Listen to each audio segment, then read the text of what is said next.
My name is Heather Parker. I am 19 years old. I am from Stringer, Mississippi. Tell us what your life was like before your accident. Life before my accident was pretty good. I was a typical teenager. I hated my parents. I hated being at home. I liked to be on the go all the time. I was never at home. I was constantly going.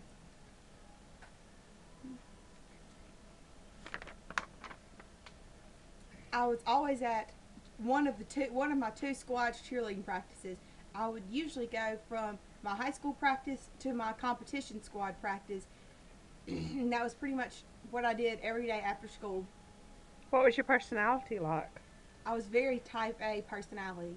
I was just very I was outgoing. I was friendly when I wanted to be. I I just had a unique personality. What was your family dynamics like? My family dynamics were they pretty much dependent on me on to keep things in order and to keep the house in order, keep everybody on time. I used to set the clocks 10 minutes fast so everybody would leave on time and get to places on time.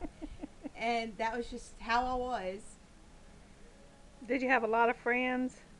I did have a good many friends. I was always with one of my friends. It didn't matter. I was just always hanging out with anybody. You had a boyfriend? Or My boyfriend had gotten killed 2 months to the day before my wreck. He got killed on October 21st in a tragic motorcycle wreck. And we had been together for 3 years, so he was pretty much the only boyfriend I had had for the past 3 years. what kind of things does your family depend on you for? Like I said earlier, they always depended on me to be the one that got everybody on off on time and got everything in order and got just pretty much just depended on me for those kind of things. Before the accident, what were some of your hobbies and interests? Before the accident, some of my hobbies and interests were cheering, hanging out with friends, going shopping. Our favorite things to do were like to go out to eat, go to a movie. That's pretty much what we did on like Friday and Saturday nights, and then we'd go shopping a lot during the week, like on week nights and stuff. And Before the accident, what were your goals and dreams? my goals and dreams in life before my wreck were to go to school to be a pharmacist and to just finish high school with real good grades and finish pharmacy school with real good grades and get a real good paid job. And I wanted to also advance in my tumbling before I got out of high school. Take us back to the day of your accident. Tell us the date and approximate time if you remember it. Be as detailed as possible. The date of my wreck was December 21st. It was the first day of my Christmas vacation for my 11th grade year.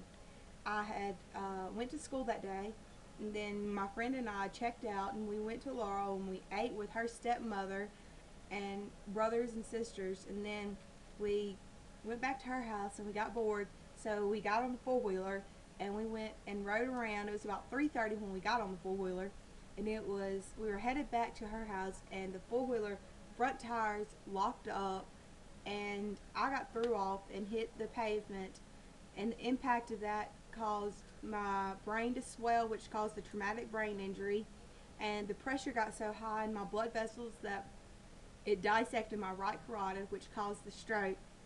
And they said it took 45 minutes for the ambulance to get there, and my family got there, and they were just waiting, and they were just really upset because I was bleeding out of my whole head, and I was laid in the ditch, and blood was just coming out, and had to do CPR on me and hold me down because I was combative, and the four-wheeler tire had ran over my nose, and it had taken it, like, removed it from my face, and they had to re-sew it back on in the hospital.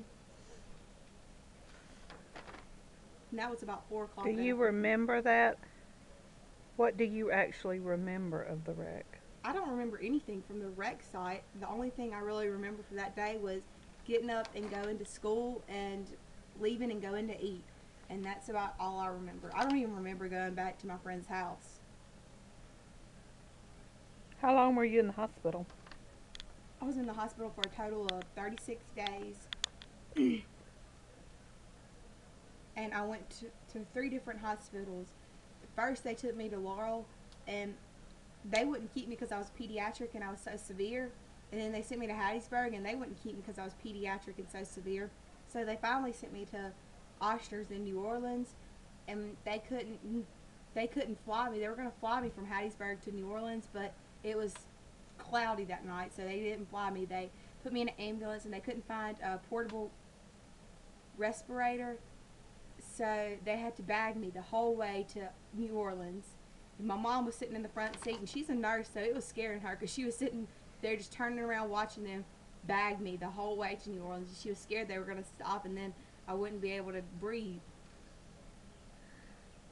So you were in Ochsner's for how long? I was in Ochsner's for 18 days. Do you remember any of that? The only thing I remember from Ochsner's is the day I was leaving. I remember running my fingernails down the hall, and I had on fake fingernails that I had gotten 6 days before my wreck happened after my state cheerleading competition, because I couldn't have fake fingernails for cheerleading, so I got on after our competition, and I was running them down the hall, and that's the only thing I remember from Ochsner's.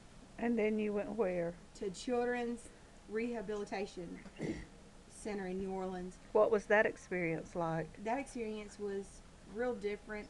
It was just, I don't really remember. A lot of it was blurry. I remember I hated being around my mom because she drove me crazy, because we were in a little cubicle that was no bigger than a bathroom.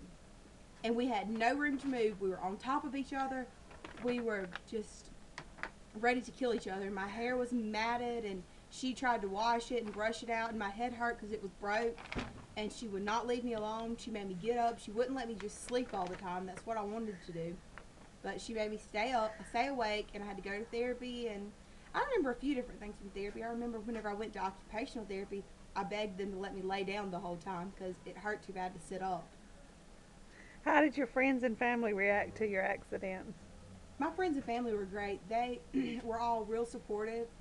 Well, not all of them, but most of them were real supportive, and they showed a great outpour of love, and donated a whole lot of money to help pay for my medical bills. And they were there for me. They helped a whole lot. They did numerous fundraisers.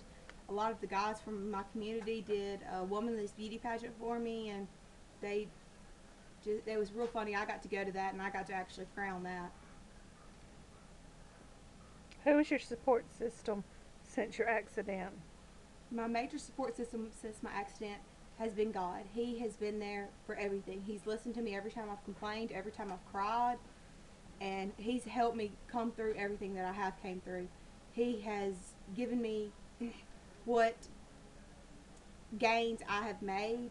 He has been there to give me them. Do they treat And my you? mom and them have been there also. My family, they've been a real good support system too. Do they treat you differently? Are they more supportive or some less supportive? Some are very less supportive. Some just, like, I don't even talk to them anymore. It's like they can't deal with the fact that I have a disability, and I get a little bit more attention than they do, and they just can't deal with that.